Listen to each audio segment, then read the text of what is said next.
iRacing, you wanted the best, you got them four abreast. Often imitated, never duplicated. The greatest show on dirt, the World of Outlaws.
Good evening, hello and welcome everybody to V8 Online.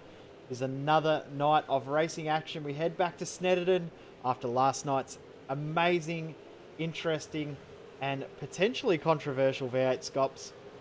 We head back for another night of racing, 23 laps ahead for the drivers tonight, and it will be action-packed with some names that are very, very interesting to see out on track once again. My name is Jay Kennedy and alongside me tonight is Zach Hanlon. Zach, it is going to be a fantastic night of racing. Snetterton really turned it on last year, turned it on last night. I'm looking forward to this.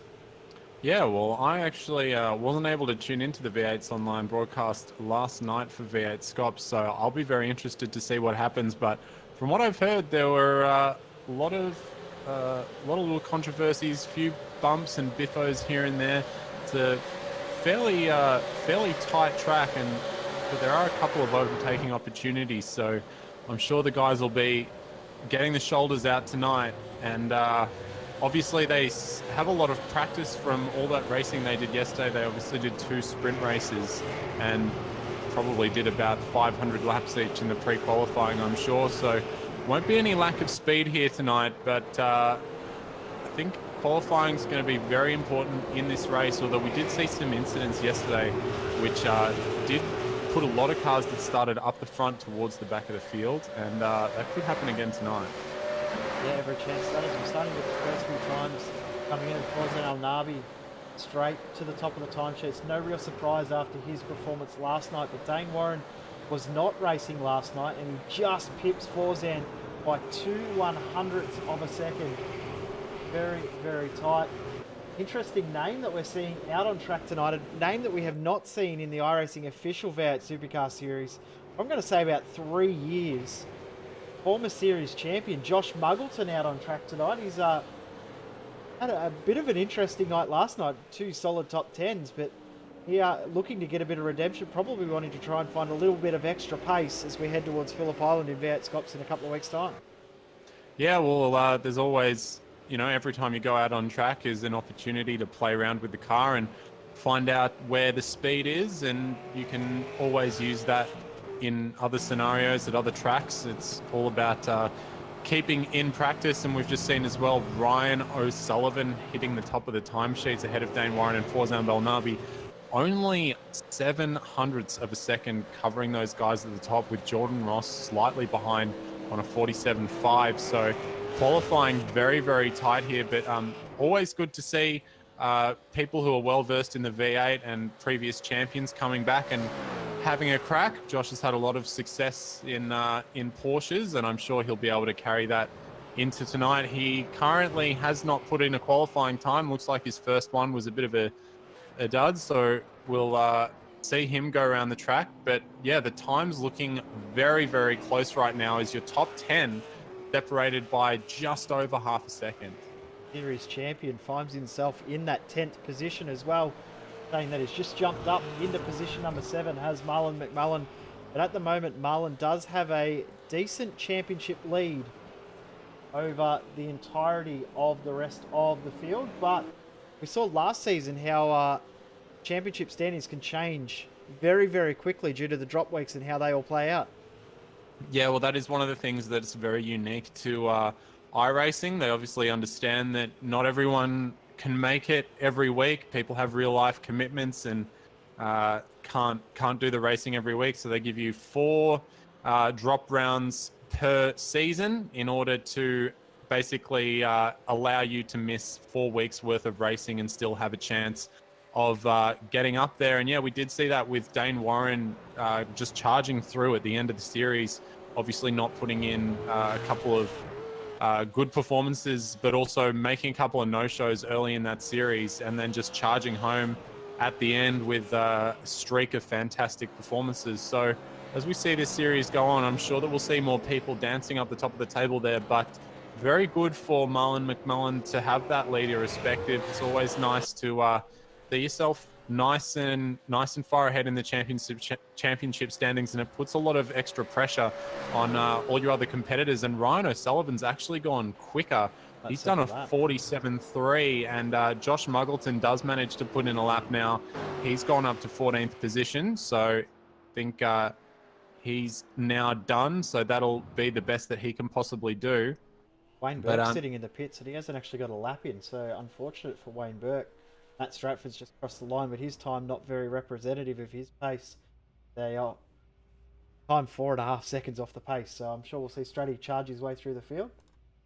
Yeah, and there's so we're pretty much coming to the close of qualifying now with 20 seconds remaining. There are a couple of cars still out on track, but I think that they're just getting miles in more than anything, although Steve Jansen may just be on his final lap looking to come over the line, but he's going to dive into the pits and make a practice pit stop there.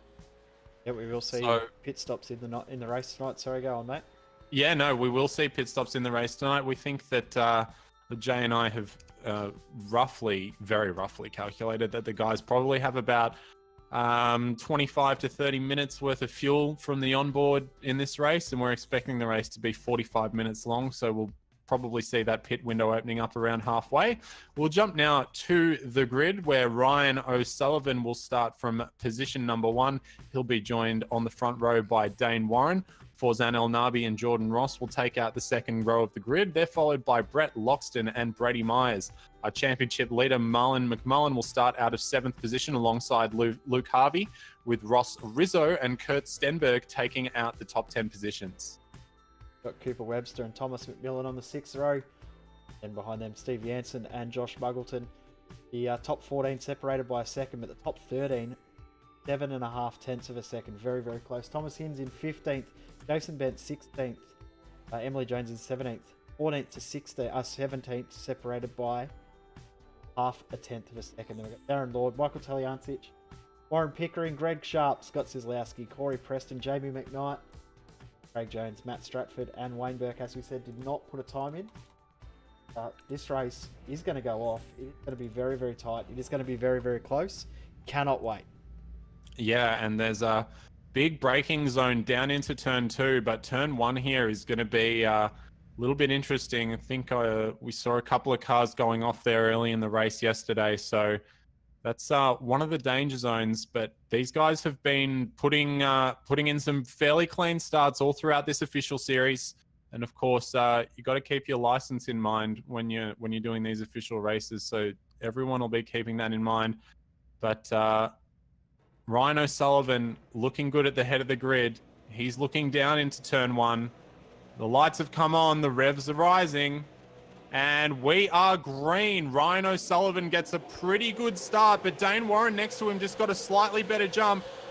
Ryan's going to have to cover that into turn 1 as they come through.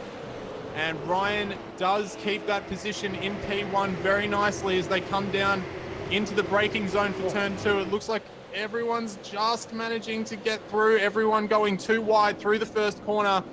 Couple of cars there going too wide. Brett Loxton having a bit of a battle with Brady Myers as they come down into turn 3 now. But looks like we got a fairly clean start by everyone. And, in fact, yep. Matt Stratford just getting a little locked up back in the pack there. Missing the boot on his car, and it looks like the Stealth Synforce car of Greg Sharp. A little bit of damage to the rear. Brady Myers has just had a huge moment coming out of turn 3 there, and he's lost a couple of positions to Jordan Ross and Marlon McMullen out of that. And Marlon McMullen up 5 spots from the start already. He's up. Oh, sorry, no, he started in 7th, didn't he? He was in 10th, but then jumped up to 7th. We'll get a quick CPR replay of the start. We'll see if we can pick up what happened to Corey Preston and Greg Sharp at the turn 2 complex of corners. And they're just fanning out over the down the back of the field now. I don't know if you've got that replay going, Jay, but the start right now. Ryan O'Sullivan is under a lot of pressure from Dane Warren right now, who's actually looks like he's having a couple of internet problems with a bit of blinking. So it looks like the damage that's happened for Greg Sharp and Corey Preston was off the start line. Taliantich got a little bit of a poor jump and caused a bit of a bottleneck. Get another replay and we'll see if we can pick up what happened with Ross Rizzo in that big moment. Sorry, Brady Myers, I should say. Big moment he had through the middle of the circuit. Just see on the grass through the middle of turn number 5 and just holds on. We are come back live, lap 1 complete. Already into the pits is Luke Harvey, and this will be an unscheduled stop for him. Corey Preston also out of the race. Yeah, Luke Harvey, don't know what's happened there, but definitely coming in on lap 1 is not what you want to be doing. Emily Jones just making a bit of a move on Darren Lord there and making herself up another position up into P number 17. But Ryan O'Sullivan is under quite a lot of pressure from Dane Warren up the front here. Dane not letting go to the rear of that ERT car, and he looks like he wants to get a move on at this point. Yeah, he definitely looks like he wants to get up to the front and work his way forward. We saw Ryan O'Sullivan get his first ever V8 Scots podium last night. 2 best ever finishes in the 2 races last night, a 4th in race 1 and a 3rd in race 2, but behind Dane Warren is Forzen Al Nabi, and he had his best ever starting position. Started in 3rd in the first race, had some issues with hardware during that first race and didn't quite get to show his true pace. So these front 3 cars really are the quickest 3 cars out on track by a long way. Yeah, and you can see that all 3 of these cars are just starting to make a slight gap to Brett Loxton. Loxton actually putting in a pretty good performance being up there in P4. Usually we'd probably see him around the mid-pack, but he's doing well. But Marlon McMullen has made a pretty good start as well. He's currently up to 5th. He's followed by Jordan Ross, Brady Myers, Ross Rizzo, Cooper Webster, Thomas McMillan, Kurt Stenberg and Josh Muggleton all in a bit of a train there following behind. But yeah, I mean, look at this little train for the lead here. And Dane's actually just fallen slightly off the back of Ryan O'Sullivan now. Ryan's had some good pace all throughout this series. Sebring last week, he got a podium. At Le Mans, he qualified on pole, but made a few mistakes. And so long as he can just keep on trotting out there and not have anything bad happen to him, he can just keep a consistent pace, he'll have a good result here tonight. But Dane is looking to snatch that championship away. He is our he is our champion at the moment. And he'll be wanting to snatch that away from Marlon McMullen, as he's already got a good lead in this championship. Or former series champion, 2 champions in the field with Josh Muggleton, just getting past Kurt Stenberg. Margo champion way back in the early days of V8's online broadcasting, the official Monday night V8 Supercar series. And of course, 2-time reigning champion is Dane Warren. These front 3 really look like they're in a bit of a league of their own at the moment. They are just blitzing away from the rest of the field. Yeah, well, these guys were, well, with the exception of Dane, Ryan and Forzan were obviously in the race yesterday, so they're fairly well versed. But Dane always has the pace to be right up at the pointy end of the field in this V8. Very talented driver in this V8 Supercar. And whenever you see his name pop into a server with this car, you know that he's going to be one of the guys to look out for. And if he puts down a time, you know that's one that you're going to want to set your standard for. But these guys do have a bit of a gap over Brett Loxton, but Marlon McMullen has started closing that gap up to Loxton and is now looking very, very eager to get past and catch back up to that train ahead of him. Pace is looking pretty good from all these guys at the moment, but I think that Brett Loxton is probably going to start holding up Marlon here, and he's going to start want to get a move on very, very quickly. Yeah, Brett's really come along a fair way in this series. We've seen him progress all the way up towards the pointy end of the field over the last few weeks, and great to see him fighting up just outside the podium positions at the moment. But yeah, Marlon McMullen looks very, very racy. Concern for how aggressive he's looking is that he won't have any rear tyres left. We saw last night the drivers that saved their tyres in the stint really could come on strong at the end, and Marlon looks like he is not leaving any of those Dunlops out there. No, and that is something that's important that you mentioned, that the tyre drop-off around here, it can go as high as, you know, about 3/4 of a second per lap once the tyres start letting go. So we may see some people starting to come in early once the pit window becomes relatively open, as Marlon McMullen's just showing a bit of a nose to Brett Loxton there. And wouldn't be surprised at all to see some of these guys getting an undercut in, getting some fresh tyres on and trying to put down some good laps. But with a pretty big field around here and a fairly tight track, the thing that's going to be most important for those guys is being able to come out in a gap where they can actually make that work. Very tight track, so it is very difficult to get around a slower car. Even on fresh tyres, it can cause you a lot of time loss. So that is one thing to consider for the guys who may be thinking about coming in for fresh tyres a little earlier than everyone else, but definitely saving all the tyres that you have up until that moment is going to make a big, big difference. We saw throughout the first few rounds when we've had pit stops, one driver that really rolls the dice and tries something alternate is Michael Taliancic. So he's the one to watch in this one, see what he does strategy-wise. We saw him have that little bit of a bad jump start, a little bit of nose-to-tail contact between he, Greg Sharp, and also Corey Preston. But Taliancic back in the field a little bit, 23rd at the moment. We'll see if he can work something with strategy, because he has done so in the last few weeks. Yeah, we saw obviously at Sebring last week, he made a fantastic strategy call and unfortunately missed out on a podium because of an incident that he had with Mr. Blacklock within the last 5 meters of the track. But yeah, he's usually one to watch out for, usually likes pushing the envelope on how far these cars can go with fuel. And Dane Warren now, he had just lost a little bit to Ryan O'Sullivan, but he is right back on the tail end of that ERT car now. And Forzan El Nabi just starting to drop back a little bit too.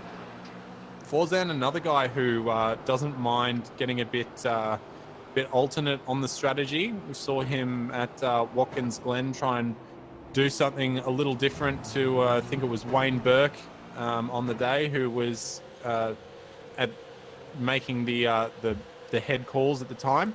and Forzan came out on top that day. So maybe Forzan can just save his tyres a little bit here, because Dane does not look like he's saving his tyres. And as we always see with Dane, he's going 100% all the time. There's no point at which Dane really likes to turn on the slow switch and calm it down and save fuel or do anything like that, unless he's got a really, really large lead. And even then, he usually pushes out to get as much of a lead as he can. So Ryan O'Sullivan now coming into turn number 8, I believe that is. I think that's the oh no, I don't actually know this track very well. I so don't know the turn numbers too well either. But I'm not gonna call any more of the corner numbers because I actually have no idea. But he's looking very good at the moment, and Dane putting on a good amount of pressure. A lot of the cars within a lot of these cars are within very, very tight tolerance of each other, but no real overtaking opportunities yet. Kurt Stenberg looking pretty feisty on the back of Thomas McMillan. McMillan doing a very good job up there in P number 11, especially considering he's car number 23. A lot of cars actually who are, I guess, a little out of their depth in terms of their iRating up in this field. We've got Brett Loxton, car number 21, Jordan Ross in car number 22. They're up in 4th and 6th respectively, and Cooper Webster in car 16 and Tom McMillan in P9 and 10. So those guys doing a very good job. But yeah, looks like guys are having a little bit of trouble passing, and I wonder if they are just saving a bit of their tyre, learning, using that information from the race that they had yesterday to implement a bit of strategy here. Is actually now Kurt Stenberg is going side by side with Thomas McMillan down the front straight. They're going to go 2x2 into turn 1. Who's going to come out on top? Stenny taking it wide and fast around the outside. That's a good move. And he comes out ahead, going to have to defend a little bit coming into turn 2. But McMillan not giving him too much of a hard time about that. And actually, Thomas Hinz is going to try and get up in there as well, but decides to not put too much pressure on his teammate there and just back out of it. It's a nice little move by Stenberg there. Yeah, I think if McMillan wasn't his teammate, I think Hinzy might have been a little bit more aggressive there, but he thought twice about it being teammates. You don't want to get involved in an incident with your teammate. A few really good battles starting to unfold throughout the field, but mesmerised by how close and how much pressure Dane Warren is putting on the back of Ryan O'Sullivan at the moment. Not quite able to get by, but he's just applying enough pressure to force Ryan O'Sullivan to use his tyres up, use a bit more fuel than he was probably wanting as well. So going to be really interesting to see how much Dane could potentially jump at the pit stop, but pit stops is where Warren has been weakest throughout the entirety of the season. Yeah, I was going to say Dane Warren and pit stops are not they're not words I'd put together like cheese and tomato, that's for sure. He always seems to have a bit of an issue when it comes to the pit stops. We've seen him go very, very long on some occasions due to sometimes hardware failures, sometimes miscalculation. So that'll be an interesting point about this race. And these guys have got a nice little gap to Brett Loxton now. Marlon McMullen has actually had to drop off Brett Loxton and is now falling more into the clutches of Jordan Ross. But that will give Dane a little bit of a buffer in the event that he does have a little bit of an issue with the pits, if he has to stay an extra second or two in that pit stop compared to everybody else. But I think this is Marlon, big mistake. You can see now this is where the tyres, we were talking about tyre use and the abrasion and the tyre degradation, very, very high. You can see Marlon now really making a few mistakes and Jordan Ross looking to get by, not quite able to yet. Yeah, and that could, that could just be Marlon pushing too hard, or it could be maybe his setup is a little more aggressive on tyres compared to the cars around him. But Jordan Ross was looking very good in the Scops races yesterday. I think he was up in the top 5 at some points throughout some of those races. So he finished 4th in the second race. There you go. So yeah, very, very good result for Jordan Ross. He's been fastest in pre-qualifying a few times as well. So Ross definitely one to watch, and a driver that we'll see up towards the pointy end throughout this and V8 Scops.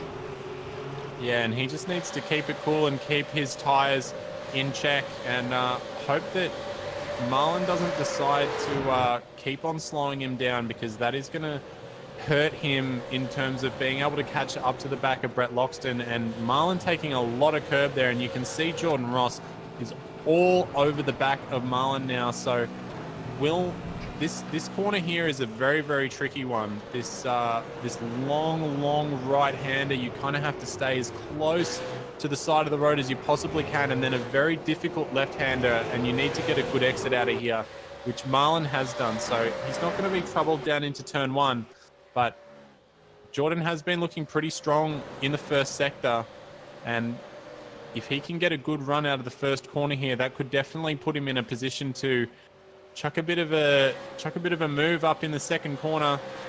But he's a bit far back on this occasion. He's just going to have to follow Marlon around a little longer. Brady Myers is getting in on this one too. Thomas Hinds has just jumped in the pit, so he's our first one to jump. So probably what we thought. We were saying around about half an hour worth of fuel.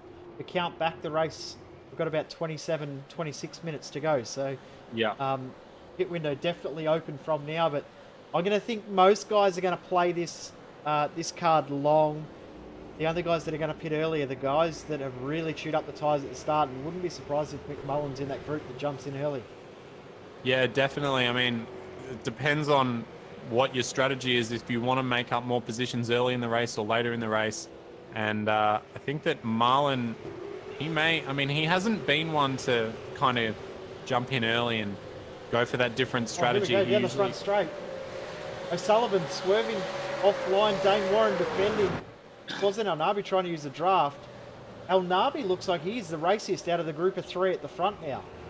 Yeah, well, he's had the... Whoa! Dane getting very sideways out of the exit corner there. Forzan's had the advantage of just kind of being able to chill back, and he's seen that Dane's been applying a lot of pressure to Ryan.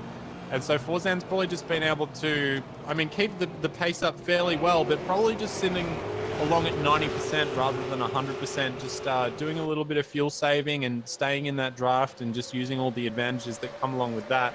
And now Dane does have a little bit of a gap, making a bit of a mistake coming out of that complex of corners earlier. But Ryan O'Sullivan is doing a really good job here. Ross Rizzo in the pits. Yeah, Ryan O'Sullivan's doing a great job of just racing his own race, not really looking in his mirrors. It's hard to not look down and see that you've got Dane Warren in your rear vision mirror and fighting really hard to try and get through. But Ryan's done a really good job of just racing his own race and fighting his own battle. And at the moment, starting to stretch the legs out of that car. Last lap round, he was the fastest car on track by around about 0.3 of a second. So Ryan O'Sullivan doing everything right at the moment. Seeing more drivers in the pits. We've seen Ross Rizzo, Jason Bentz, and also Wayne Burke in the pits. And Wayne Burke obviously started at the very, very back of the field, so he wants to try something different to undercut a few of the cars ahead of him. And the gap, the gap from first to even 10th is only 10 seconds. It's not a massively dramatic gap. McMullen and Janssen just swap positions, swap back, and now they might swap positions once again as they come onto the Bentley straight. Janssen tucked right under the rear wing of the All-Star Motorsport Commodore.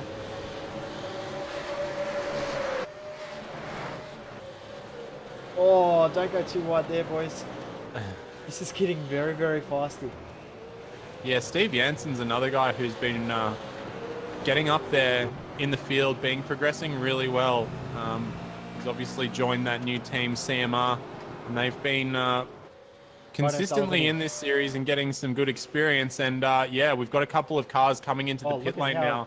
Have a look at how busy the pit lane is looking. We've got end of the lane, Loxton, O'Sullivan, El Nabi, McMullen, Myers, Cooper Webster also in, Emily Jones coming in. Oh, big crash! Darren Lords hit the wall at the pit entry, blocking the track. Good job getting out of the way. In time. Yeah, he just got out of the way in time ahead of Greg Sharp and Scott Styslowski. So pit lane's starting to...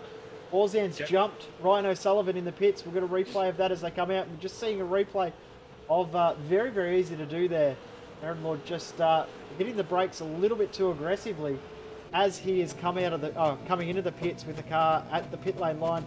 On board here with Forzan Al-Nabi, and through goes he over Ryan O'Sullivan and new effective race leader right now, Forzen El Nabi. Yeah, his stop was about 1.6 seconds faster than Ryan O'Sullivan, so sitting in that draft for those few laps might have saved him a couple of litres worth of fuel, which has really helped him. But he could have also maybe not have been saving and underfueled the car slightly just to get that jump, and may do the fuel saving towards the end of this race. But he definitely doesn't have much of a gap to Ryan O'Sullivan if he does need to save some fuel. So we'll see that battle as it progresses on. But still trailing around the course at the moment is Dane Warren. He's just coming through the penultimate corner now. And will he dive for the pits? I think he kind of has to cover these guys off, and he does. He comes into the pit lane. So if Forzen and Ryan have a bit of a shoddy outlap here, they might be jumped by Dane, but I suspect that coming in earlier is the better strategy at this time. We do have a couple cars still continuing round. Kurt Stenberg goes around one more time, as well as Steve Jansen and Warren Pickering. Those guys have not decided to come into the pit lane this time, but Dane Warren is still on the jacks, and he's away. Slow stop, 18.9. So he's probably going to get jumped by both of those guys, and he does.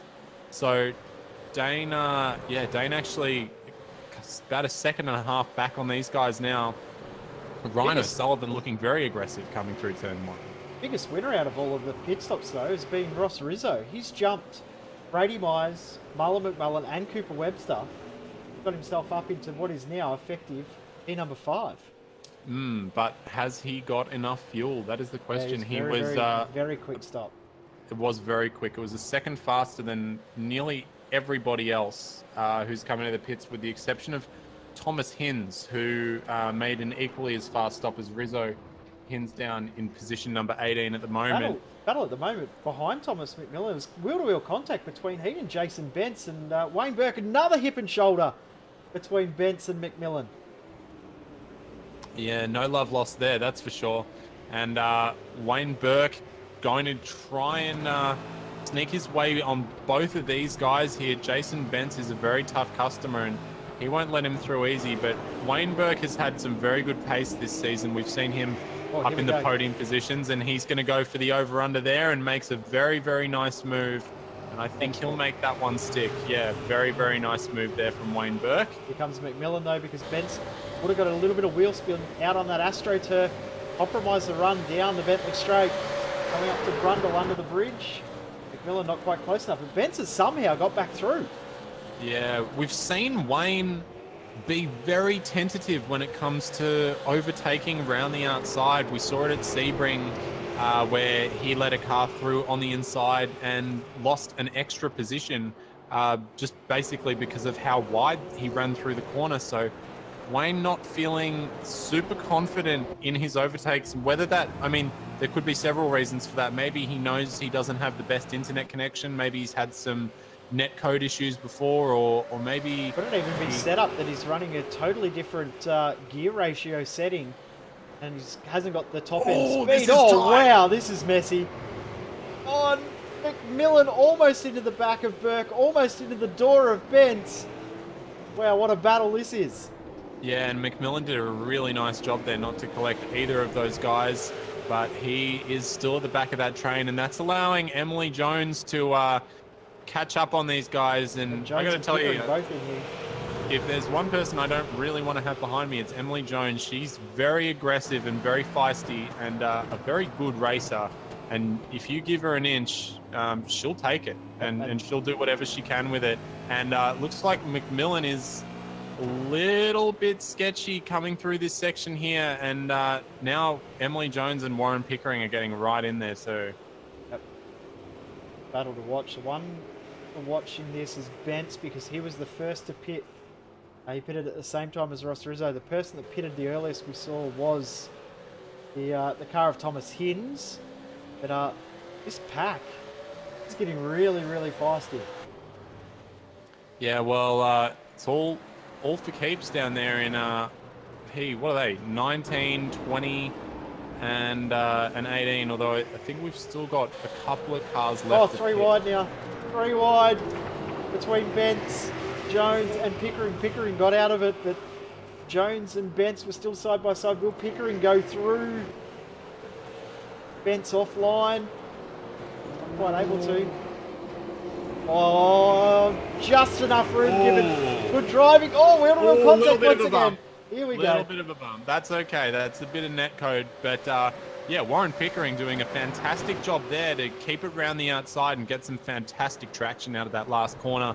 That's a very nice move. And he obviously followed through with Emily Jones on that one. So Emily picks up a spot, and she's now going to look to hunt back down on Thomas McMillan and Wayne Burke. But very nice move from Emily and Warren there to capitalize on that one. 2 cars left to pit, and if you were to guess at the start of the race who would be in the group of cars to pit last, one of the two would be Michael Taliancic. Yeah, definitely. And yeah, he's still well, out there. that's expected. Yep.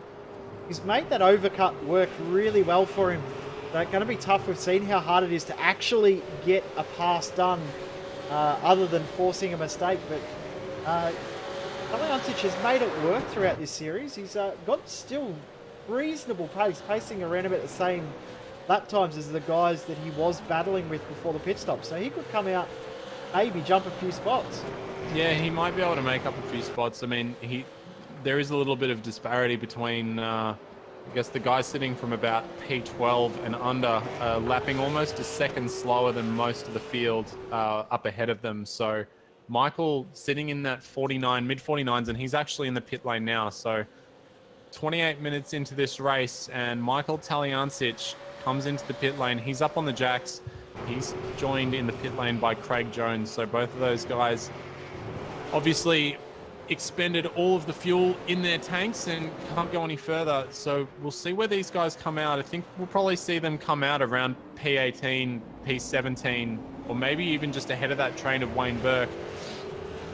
Yeah, probably pretty close to that battle pack that we were watching. I think he's going to come out just behind because those guys have gone through now, and Michael's just exiting the pit lane. So he'll rejoin behind. Oh, actually, he's been pipped by Steve Jansen there as well. Just Steve swooping through on the entry into turn 1. So he has a bit of work to do, Michael Taliancic, but he does have fresher tyres than everybody by at least everyone around him, probably about four laps or so. So that will make a big difference. One thing too, he's come back out in his starting position. So come out of the pits late in the race with fresh tyres and a fresh tyre advantage back where you started. Probably not overly upset with that. The biggest mover through the field is Wayne Burke though. We saw he didn't get a time in qualifying. Started in 27. He's passed over half of the field. Yeah, now that's really impressive. Yeah, it's really impressive. He's up 14 spots right now. And especially on a track like this where it's very tight and difficult to overtake, maybe we should just go back and watch the whole race from his point of view, because I haven't seen a whole lot of that, but he's been doing an absolutely beautiful job to get that car up there. And as we said, Wayne Burke has been up there in a lot of the races this season, up in the podium positions. So really not surprising at all, and only about 20 seconds off the lead after half an hour of racing. And considering he started from the back, that is a fantastic effort. Watching the battle pack on screen, 5th, 6th, 7th, 8th and 9th. Rizzo, Myers, McMullen, Webster and Muggleton. Now we had some questions and some doubts about Ross Rizzo in regards to fuel and whether he would have enough with that very, very short pit stop. I think we've got that answered. I don't think he's got enough. I think he's fuel saving. Yeah, I think he's I think he has to fuel save. He come in pretty early, and as we said, he was about a second faster on the stop, and I think the fuel goes in at roughly about 3 litres per second in these V8 supercars. So he's got approximately probably about 4 to 5 litres, I would think, less fuel than most of the people around him, and that's going to mean that he's going to have to be on minus probably 50 on some of these laps towards the end of the race here to make it home. We do only have 7 laps left of this race, but and that is plenty of time to save, but he's going to have to really pick his moments in where he does saving. I think probably some of the best opportunities are down into turn 1 and 2, and In fact, actually, this track does offer a lot of opportunity for fuel saving, so he may be able to make it work. But fuel saving is an art that is learned over a long time, and we'll see if he's got what it takes to make it happen. Yep, just watching Josh Muggleton hounding the rear of Cooper Webster. Webster has seen another driver that's made his way up through the field and starting to contend for top fives and potentially podiums. And one to watch for sure is Cooper Webster, and tucked in behind series leader Mullen McMullen. He'll be definitely learning some things there. But we've said all race, it is so tough to pass. Seeing at the back of the train is Josh Muggleton. He looks noticeably quicker than everyone else in this group, but just isn't able to get anything working. Yeah, well, I mean, these guys, wow, those guys are lapping within very, very tight times of each other. Just for reference, Marlon McMullen a 149.1, Cooper Webster a 149.1, Josh Muggleton a 149.1. I think there's about 300s at the very maximum separating those guys the last time round. So, Josh has been putting in some pretty good pace, and his fastest lap is faster than the two guys ahead of him. So, and he's making a bit of a move here, actually. Yeah, that was a good one on Cooper Webster, nice and late and down the inside, and just getting very sideways as he comes out there. And don't think, and yeah, actually, Cooper Webster's been able to get past, because of that. So, and he's going to go down again, and bit of a bump there. Yeah, that's a bit crunchy. And Cooper Webster now missing a little bit of the right-hand quarter of his Holden Commodore there, and that's allowed Jordan Ross, who's down a few spots in this race so far. He'll be looking to push himself forward, and he's been very quick this race. So they've now got him on the back, and they're going to lose touch with Marlon McMullen up ahead as well. Yep. Jordan Ross is probably a little bit out of sequence. So you can see the lack of grip that this circuit has. These guys are getting on the throttle. They're just trying to give a tiny little bit extra throttle to get some drive and get out of the corners. But really, really struggling with rear traction at the moment, this entire group. Yeah, well, they're obviously all pushing very hard, and there are a lot of traction zones on this circuit, so it's not surprising to see the rear tyres going so quickly. Jordan Ross actually had a very slow stop, which could explain why he's so far back in the field. His stop was pretty much 2 to 3 seconds slower than everybody else, so he's obviously going to be a little bit hurt over that one, and he'll be looking to push himself forward, and he definitely has the speed to do that, as he's very, very close to the back of Josh Muggleton now. But Josh Muggleton really does want to get a move on. He was darting and diving all over the place, trying to get past Cooper Webster, who's getting very, very sideways out of turn 3 there. And will we see... Here we go again. We just saw a CPR replay of Scott Soslowski having a little bit of a big slide moment. Muggleton looks really, really racy. He's like already back onto the rear of Webster. He wants to get by as quick as he can, but it's so hard to get a move done. But every single passing opportunity leaves you open for an over-under move as well. Yeah, and it also, I mean, you've got to have the rear tyres to be able to put down the traction and cement that move.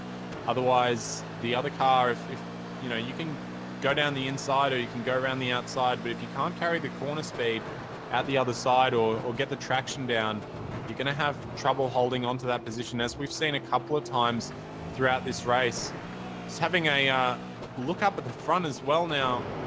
Dane Warren has been able to close up on Ryan O'Sullivan, and Ryan O'Sullivan is looking pretty racy behind Forzan El Nabi there. Gap at the line between the three cars is less than a second, 0.7 of a second, separating the top three cars at the moment, with 4 laps left in this race. And will we see Forzan starting to fuel save at all? I'm going to go on board with him and see if we can spot anything obvious. He's definitely using all the revs in the rev range in his Holden Commodore. It doesn't appear to be doing much fuel saving at the moment. We'll see as he comes down in this braking zone here. And definitely he is coasting a little bit. He is definitely coasting a little bit, but probably not as much as I expected he would have to. But maybe just controlling the pace a little bit here to try and make himself home. 4.5 laps to go in this race around this 3-mile British circuit. We're wondering about the configurations at Snetterton. Of course, we've got the 3 configurations. Last year we ran the 200 layout. If you're wondering why they're called the 100, 200 and 300, the number is pretty much how many miles the track length is. The 300 layout is 2.95 miles long, so effectively a 3-mile track. Yeah, it's still very confusing though, given that miles are not, Don't really compatible in that sense. But right.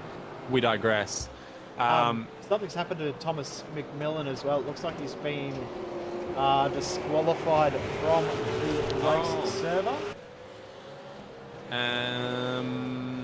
That's interesting because I'm not seeing anyone with a large amount of incidents. Actually, an incident between McMillan and Emily Jones. We're just going to do CPR replay. Jones up the inside of McMillan and almost looped it around. Oh, actually was helped a little by Warren Pickering, and then you just see McMillan's car disappear. He is disqualified from the race. So race over for McMillan. So now 4 DNFs from this race. McMillan, Kozlowski, Bradford and Preston. Emily Jones is very, very battered and bruised. Yeah, she's copped a little bit of a punt there in that incident, but I think when she was getting past Bence or Pickering earlier, she did cop a little bit of damage to that left-hand rear quarter there. But she's not doing too badly, up 2 spots from 17th into 15th. And Warren Pickering... Wheel-to-wheel contact with Webster, sorry. He finally got up the inside and might nearly be able to get this move done, but they bang wheels. Webster holds that outside line. He's going to have the inside again. Over-under going to happen here, though. We've seen it many, many times. Good job from Webster to defend there.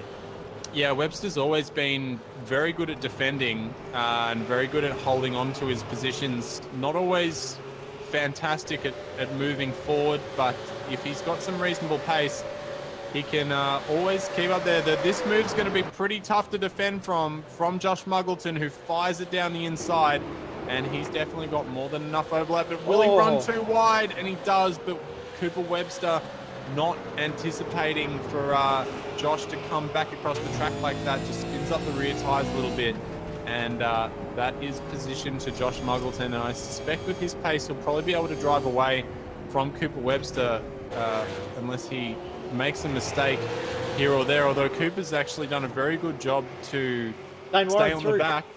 Dane Warren through on Ryan O'Sullivan, so I think O'Sullivan's decided he's not going to be able to get past El Nabi. Made that very, very easy for Dane Warren into turn 1. So now Dane's job to hunt down and try and pass Forzan El Nabi. Yeah, and maybe Ryan's... it could be a bit of strategy from Ryan there. I mean, you obviously don't want, as we just see Jordan Ross going down the inside of Cooper Webster as well. No! They've come together! Oh, just a bit too much overlap there, and Cooper Webster just having that car come across the front of his bar there, causing Jordan Ross to just go into the wall.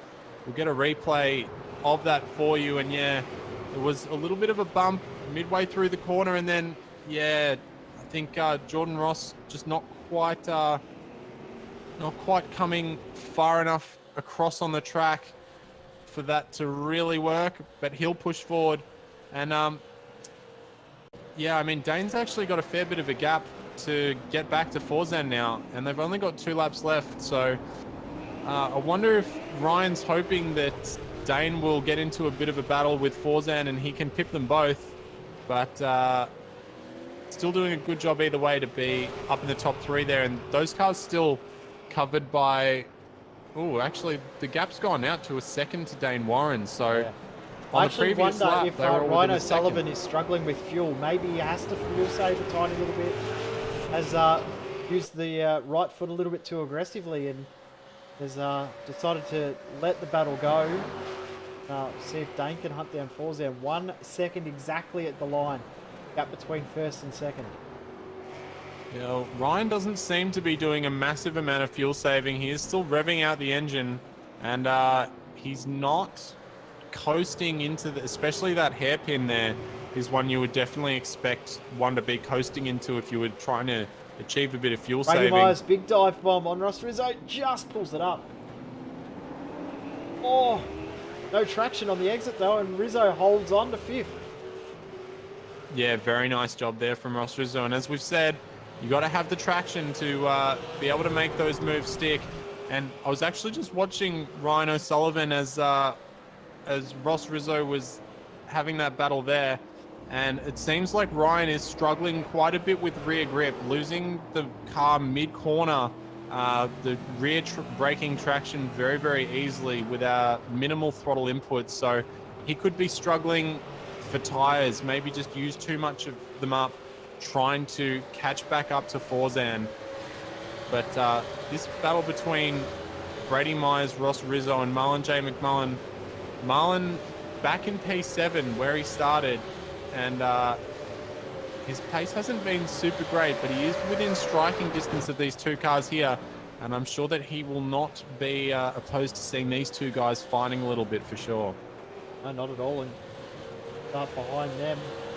Cooper Webster and Kurt Stenberg going at it, and Muggleton has definitely pulled away from Webster since he got on by. Obviously with that little bit of contact between Webster and Jordan Ross. 1 lap to go. Up now 1.1 seconds, so it looks like Forzan may have done enough, but still a slight little question mark over whether he's got enough fuel. Yeah, still very tight. As we've said it time and time again, it is not over until it's over. I think there hasn't been a single race this year where we haven't seen someone run out of fuel within the last 50 meters of the track. So does Forzan have enough in the tank? We'll find out very shortly. Should he not, Dane Warren may be able to capitalize, although... Oh, Rizzo around. Oh no, Rizzo was doing so well, and he's just gotten a bit of a bump there from Brady Myers into turn 2. We'll get a Cut Price Racing replay of that for you. Oh goodness, that was some very unfortunate contact there. He got launched right up on 2 wheels because of that, and that'll allow Marlon McMullen through as well, who's going to make up another position and is now hounding the back of Brady Myers. And Mullen now up into 6th. Back to the front. Gap has closed. Dane has gained 3.5 tenths on this lap so far. Has Forzan got enough in the tank? We are 4 corners away from finding out for sure. He's way out of the throttle. Yeah, he's fuel saving hard. Yeah, I reckon this is going to be very tight. Let's see, Dane is now half a second behind, so another 3 tenths in that sector alone. 1 corner to go after this long sweeping right-hander. Does Forzan have the juice to make it to the line? He makes it into the final quarter, puts the power down, and it looks like that car is continuing to move forward. And Forzan El Nabi will take out. He's coughing, but he's got enough of a gap. So Forzan El Nabi takes out the race at Snetterton in the iRacing official V8 Supercars series, followed by Dane Warren, Ryan O'Sullivan, Brett Loxton having a quiet but very good race, followed by Brady Myers, Marlon McMullen, and Josh Muggleton. Cooper Webster holding on for 8th, pardon me. And Ross Rizzo, after that incident on the final lap, will take out your 10th position. Jordan Ross having a bit of a shocker, getting caught up in a bit of bad stuff and having a long pit stop, comes in P11. Thomas Hins in 12th, and got a train of cars coming over the line now. Catch up with the rest of the field as we go through the results in just a moment. But well done to Wayne Burke, passing half the field. He ends up finishing in 14th position. That's phenomenal. Yeah, drive of the day. My vote goes to probably Wayne Burke on that one. It's 14 positions, and the most amount of cars otherwise that was made up was the car behind him of Warren Pickering, who made up 6th. No other cars really made up more than 4 positions, so for Wayne to have made up 14 spots in that race just really goes you to show that he is one of the top contenders in this championship. And even though I give him a bit of crud for maybe being a bit too cautious, that cautiousness has ended him, that's ended him up with 14 extra spots that he didn't have before. So well done to Wayne Burke there. We will now go to your race results Forzan El Nabi taking out the Snetterton racing circuit, the 300 circuit layout here, starting from third position and having a fantastic race. Some good pit stop strategy and fuel saving got him onto the top step of the podium. He was followed very closely by Dane Warren in second position, and Ryan O'Sullivan took out the final step on the podium after starting in pole position. Brett Loxton having a quiet but steady race, moves himself up into fourth, with Brady Myers coming in P5. Marlon McMullen doing quite well to make himself up to P6. Josh Muggleton, another one of our movers and shakers, actually up 7 positions from P14 up into P7. Cooper Webster doing a good job throughout that race to come home P8. Kurt Stenberg having a bit of a quiet one in P9, and Ross Rizzo takes out your top 10 position. Go over the page to Jordan Ross. He just held off from Thomas Hinds with a heavily damaged car at the end. So 11th, 12th for those two. Wayne Burke, as we've said, the biggest mover, plus 14, finishes in 13th position from 27th on the grid. Warren Pickering next in 14th, with Emily Jones holding off a charging Steve Jansen right at the end for 15th, and 16th for Jansen. Jason Bentz in 17th. Michael Taliantich finishes in 18th. Probably not quite enough time left for him to make as many moves as he would have liked with those fresh tyres. Greg Sharp in next in 19th, and rounding out the top 20 is Jamie McKnight. Well, not the most exciting race that we've had this season, but it was still a good one nonetheless. And good to see. It was a very strong field, very difficult field to make overtakes on. I mean, there's not really a single person in this field that you can put a bad mark on. They're all very, very high quality drivers, and it's been an absolute pleasure to watch them tonight. Now, tell me, Jay, what do we have coming up on V8 Online later this week? So nothing actually later this week. We've got the rest of the week off for us here at V8 Online as we prep for real life V8 Supercar racing this weekend at Phillip Island. But next Monday night, we will have the return of the iRacing official V8 Supercar series. The first time in 3 years that the V8 Supercars head to Mid-Ohio Sports Car Course. Looking forward to that. It was an old staple in the series. Hasn't been used for a long, long time. So looking forward to that. Then next weekend, V8 Scops at Phillip Island. 29th of December. Official V8 Supercar series will be at Phillip Island for round 7. Zach, it's been an awesome fun night. And shout out to Bo, who's unfortunately unable to be with us tonight. Hopefully things improve for you soon, Bo. Yeah, we'd ask everyone sends Bo some good vibes, because he is a fantastic guy and just having a bit of troubles at the moment. So Bo, we're wishing you all the best, and we hope that you'll be back with us soon. But from all of us here at V8 Online, we've really enjoyed your company. We hope to see you next week, and you guys all have a fantastic night. Thanks for watching.